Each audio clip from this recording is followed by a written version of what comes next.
toimub lahtisuste päev lasteaedadele, et meil on traditsiooniks saanud 2 korda aastas teha lahtisuste päevi.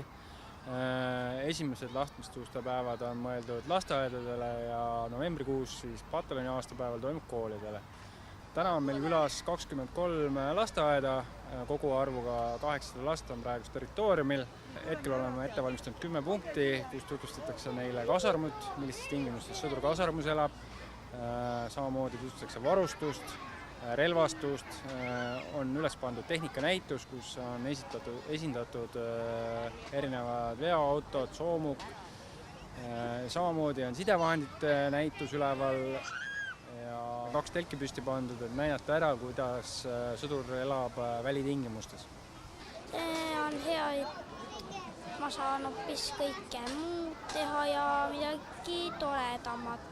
Näiteks nende sõjaautode sees olla. Miks äge on? Sest et siin on nii palju sõduri autosid ja asju, mis sõdurid kasutavad. Miks on üldse kaitsevägi vajalik?